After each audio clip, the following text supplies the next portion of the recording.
அன்பார்ந்த குரோம்பேட் வாழ் வாக்காளர் பெருமக்கள் அனைவருக்கும் இருகரம் கூப்பி நன்றியை தெரிவித்துக் கொள்கிறோம். ஏனென்றால் ஸ்ரீபெரும்புத்தூர் பாராளுமன்ற தொகுதியில் பாரதிய ஜனதா கட்சியின் கூட்டணி வேட்பாளரான தமாக வேட்பாளர் அவர்களுக்கு குரோம்பேட்டை மண்டலில் கிட்டத்தட்ட 10,000க்கும் மேற்பட்ட வாக்குகளை வாங்கி கொடுத்த மண்டலாக இந்த மண்டல் விளங்குகிறது. வருங்காலத்திலே இந்த மண்டல் பாஜகவின் கோட்டையாக மாறப் போகிறது என்பதில் ஐயப்பாடு கிடையாது. ஏனென்றால் இந்த மண்டலில் 2 வார்டுல திமுகவை பாஜக தோற்கடித்திருக்கிறது. 2 வார்டுல திமுக பாஜகவால் தோற்கடிக்கப்பட்டிருக்கிறது என்பதை நினைவில் கொள்ள வேண்டும் என்கிருக்கும் திமுகவினர். அதே போல தற்போது எதிர்கட்சி தலைவராக தேர்ந்தெடுக்கப்பட்டிருக்கும் திரு ராகுல் காந்தி அவர்களே, நீங்க 199 ஜெயிக்கல, 328 இடத்தில் நின்று வெறும் 99 சீட்டுல ஜெயிச்சிருக்கீங்க. நீ ஃபெயில், நீ பாஸ் கிடையாது. 543 சீட்டு மொத்தம், அதுல 99 சீட்டு ஜெயிச்சிட்டு நீ இவ்வளவு ஆடுன்னு சொன்னா 543ல மூன்றாவது முறையாக 240 சீட்டு ஜெயிச்சிருக்கோம். நரேந்திர மோடி அவர்கள் எவ்வளவு ஆட்டணும்? பைத்தியக்காரங்களா? அறிவில்ல, வெக்கம் இல்ல, மானம் இல்ல, சூடு இல்ல, சொரணை இல்ல. மூன்றாவது முறையாக நரேந்திர மோடி கிட்ட தோத்து போயிருக்க காங்கிரஸ் 2014 ஒரு முறை தோற்றது, 2019 ஒரு முறை தோற்றது, இப்போது 2024 ஒரு முறை தோத்துருக்கீங்க. வெக்கமா இல்ல? தூக்க மாட்டி சாவுங்களா காங்கிரஸ் பிரமுகர்களா, காங்கிரஸ் தொண்டர்களா? தூக்க மாட்டி சாவுங்க. நம்ம இளவரச கிளி போல நம்ம ஸ்டாலின் அவர்கள் ஒவ்வொரு முறையும் எப்படியாவது ராகுல் காந்தி பிரதமர் ஆகிவாரு, எப்படியாவது ஒரு 10 அமைச்சரை பிச்சை எடுத்து வாங்கிடலாம், எப்படியாவது ஒரு 10 அமைச்சர்கள் இருந்து ஊழல் பண்ணி சம்பாதிச்சலாம் நினைச்சாரு. இந்த 10 வருஷமா நடக்கல. அந்த வைத்தறிச்சல் காரணமாகத்தான் இன்னைக்கு அந்த மொத்த வைத்தறிச்சலையும் பாஜக மேல காட்டுறாரு. நான் கேட்கிறேன் திரு ஸ்டாலின் அவர்களே, 48 லட்சம் கோடி இந்த பட்ஜெட்டோட மதிப்பு. இங்க இருக்கிற திமுக எவனாச்சும் ஒருத்தமாக நான் வாய்ப்பு தரேன் இங்க பேசுறதுக்கு. இந்த 48 லட்சம் கோடியில ஒரு ரூபா கூட தமிழ்நாட்டுக்கு வரலன்னு இங்க இருக்கிற திமுக யாராச்சும் வகையான வாய்ப்பு தரேன். எங்களுக்கு எந்த திட்டமும் வரலன்னு ஒருத்தன் சொல்லு பாக்குறாங்க. நீ தைரியமான ஆத்மகனாக ஒருத்தன் வந்து பேசிக்க, குடிக்காம வந்து பேசணும். ஏன்னா திமுக டாஸ்மாக் அடிமையா இருக்கிறான், அதனால குடிக்காம வந்து பேசணும். குடிக்காம வந்து பேசினா நான் வாய்ப்பு தரேன். மானம் கட்டவங்கள யார்கிட்ட? பிஜேபி. அதாவது இன்னும் 500 நாட்கள் தான் இருக்கு உங்களோட ஆட்சிக்கு. யாருக்கு? திமுகவுடைய ஆட்சிக்கு இன்னும் 500 நாட்கள் இருக்குது. பாஜகவின் ஆட்சி முடிய இன்னும் 2000 நாட்கள் இருக்குது. ஓட விட்டுருவோம் உங்களை தமிழகத்துல இருந்து. அடுத்த முறை நீங்க வருவீங்க நினைக்கிறீங்களா? வாய்ப்பு கிடையாது ராஜா. 2026ல உங்க ஜோலி முடிய போகிறது.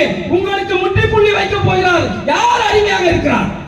2006ல இருந்து 2011 வரைக்கும் பாமகவின் காலை நக்கியவர்கள் நீங்கள், விடுதலை சிறுத்தைகள் காலை நக்கியவர்கள் நீங்கள். அதாவது மைனாரிட்டி அரசாங்கம் 5 வருஷம் வெறும் 90 சீட்ல யாரை பார்த்து மைனாரிட்டி அரசு சொல்றீங்க? பாராளுமன்றத்தில்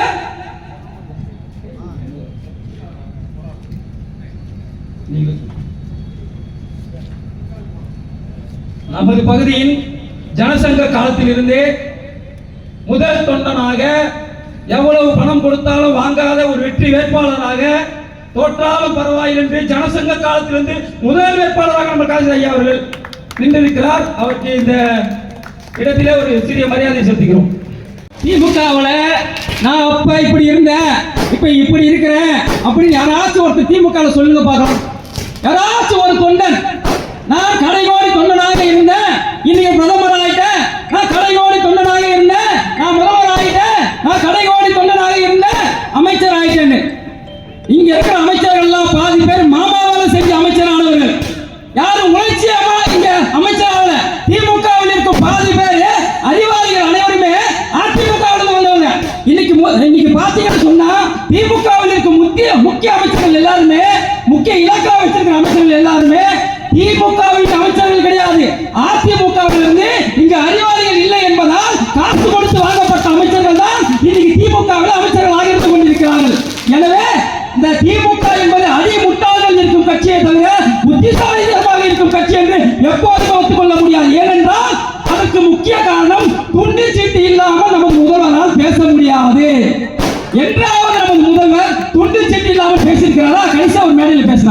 ஒருத்தர் கேட்கிறார், பத்திரிகை நிருபர் ஒருத்தர் கேட்கிறார், பட்ஜெட்டை பத்தி கேட்கல, அவர் கேட்கறது வேற விஷயம்.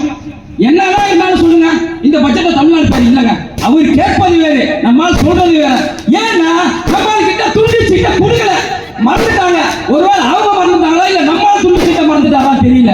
அதனால துண்டு சீட்டு இல்லாதனால நீ என்ன சொன்னாலும் சரி, அவருடைய வீட்டுல பாத்ரூம்ல கக்கூஸ் அடிச்சுட்டாலும் மாடிதான் என் வீட்டு கக்கூஸை அடித்து வைத்து விட்டார் என்று சொல்லக்கூடிய நபர் தான் இந்த சுடலை என்கிற ஸ்டாலின் அவர்கள். எனவே தயவு செய்து மைனாரிட்டி அரசு என்பதை சொல்வதை தயவு செய்து காங்கிரஸ் நிறுத்திக் கொள்ள வேண்டும், திமுக நிறுத்திக் கொள்ள வேண்டும். 2004 இருந்து 2014 வரைக்கும் காங்கிரஸ் ஆண்டது மெஜாரிட்டியோடு ஆண்டதா என்பதை நினைவில் வைத்து பேச வேண்டும் இந்த திமுகவினர்.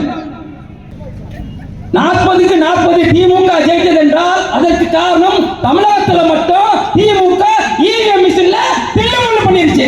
ஏன்னா இங்க இருந்த காவல்துறை தான் பாதுகாப்புல இருந்தாங்க. இங்க இருந்த நிறைய வாக்குச்சாவடி மையங்கள்ல நீங்க தான் சொன்னீங்க, நாங்க சொல்லல.